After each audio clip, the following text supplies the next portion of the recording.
We got an email here for KVJ, court disagreement between a husband and a wife. They would like to get a ruling on this and whether or not they should pay the candy tax. What's the candy tax? That's what they're going to explain in their email here. It says, my husband and I moved into a lovely new neighborhood at the beginning of the year. There are a lot of families here, but my husband and I don't have any children ourselves. Over the last year, we've heard several comments about how everybody on our street goes all out for the holidays. And we never thought much of it because we haven't gone through the holidays. But then we get a note on our front door. The note was a list of Halloween candy for us to hand out for trick-or-treating this year. This list, let me tell you, was massive. And when my husband sat down and added up how much it would cost, it's going to be about $350+ in candy. What? Candy is expensive, man. I went all out last year, and it adds up quickly. But it's not $350. Apparently, they have, in a sense, a quota or way they do it on this street, and they don't want any houses to run out of candy. So they have figured out exactly how much you need. This might be one of those streets that gets hit really hard with trick-or-treaters, and so they don't want the street to look bad.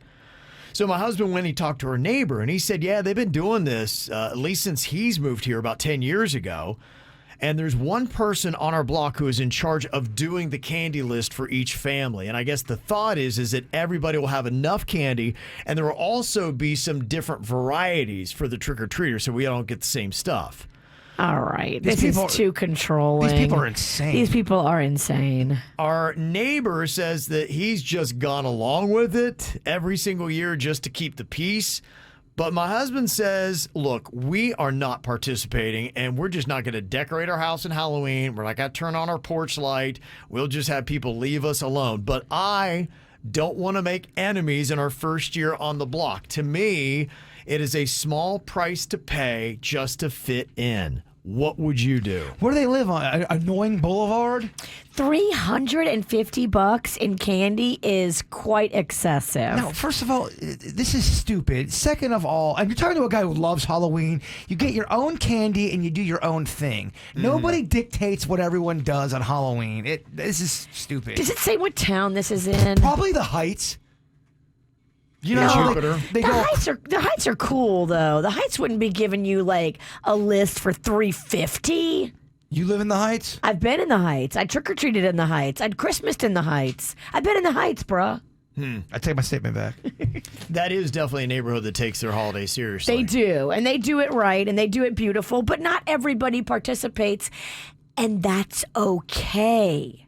Well, my question, to the wife would be, who's going to check? Do they have like a secret shopper kid going around to make sure that you have the candy on your list and that you have adequate amounts of it so you don't run out? And also, who gives a crap if some neighbors don't like how you did Halloween? Who cares?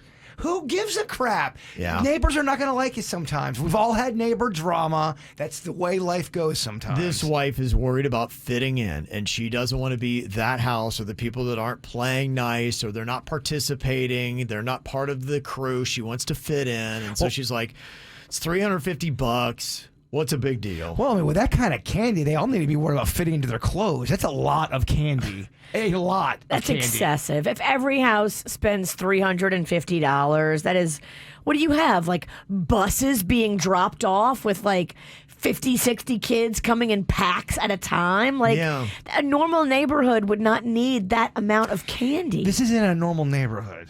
How much does the average family, would you say, drop for Halloween candy? I'm kind of curious. In fact, if you know typically what you spend, I just want to see what would be people's averages on how much they spend on trick-or-treat candy. I spent over $200 last year. I know that for a fact. But my stuff was popping. I had 2 bins going. I had soda on the rig. I do have multiple bins. I have beer for the grown-ups, I have water for the kids, and then I have 3 different choices. You got a chocolate choice, a fruity choice, and a nutty choice. I mean, last year I had my 9.5-foot werewolf in the front yard, and I had something to prove last year. You know what I'm saying? You made a statement. They know what's up. It's in the backyard still. I haven't had time to put in the front yard yet. You're getting a new piece for the front. I know you. I haven't had time to do any of it. It sucks. I want that skeleton bad. I know That you tall do. skeleton. Get it. That 12-footer. You can have it delivered and installed.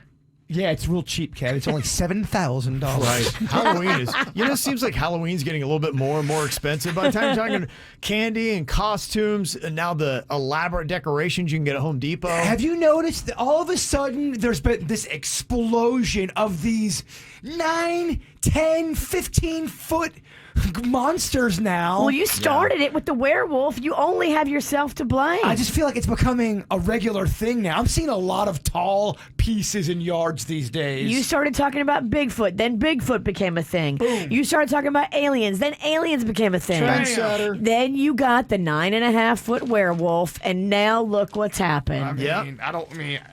I'll take credit. You are a weird ass trendsetter. Yeah, he is. He sets the weirdest trends. When it comes to bizarre, creepy, odd, you start the trend and then it catches fire. I'm seeing most people saying that they spend $40 to $50 for trick-or-treat candy. The most I saw anybody comment was $150. Yeah, I think I spend less than $150. But I will say it's jacked up, and the closer it gets to Halloween, the more jacked up it's going to be. I don't even think I spend $100 on candy. Like, I just don't do it. And I like to buy the full size. I did have a lot of candy left over, though. I went big. I didn't And then have I got big. I didn't have nothing left over. I got hit so hard last year. I had to call Uncle Jerry across the golf course for reinforcements. He had to run over all of his extra candy because these kids came in hard and fast and hit me. I'm not going to lie. November 6th, November 7th, I was very cozy that I went too big. Oh, that's right. I got all those Reese's left. Okay. I got them Snickers. I was happy. I got one text here that says, this trick-or-treating is probably in tradition in Port St. Lucie because I've had houses tell me that they spend up to $500 there. What? It's so much that some families actually go on vacation so they're not home during trick-or-treat. That's a pizzle? Yes. $500, so part of that definitely is going towards the weed.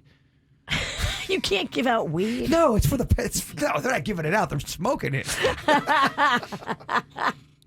It's not a fog machine. These people are just sitting in their yard hitting the Right. bong. Of course they're not giving it out. Dude, they're smoking it up. They also said when I lived in the Heights in Jupiter in the early 2000s, there are lines and lines of people, and you can barely find room to park down the street at the schools. And they even have a DJ out there playing music in the yard. So does everybody in the Heights have to get in line? Let's say you've got 9 out of 10 houses in the Heights, and one does not want to do Halloween. First of all, there's 8 gazillion houses in the Heights. There's so many streets, and some streets trick it out more than others. So if you know which ones to go on, I think those are going to be the busiest, but those are going to give out the best candy. But if there's one that doesn't fall in line, is there a Heights-type drama that goes, the Mayfields are not putting up their Halloween decorations this year? Well, I know in the Heights, each street at Christmas has a theme, and you're supposed to stick with the theme and buy decorations on that theme for your street. Gosh, I would hate that.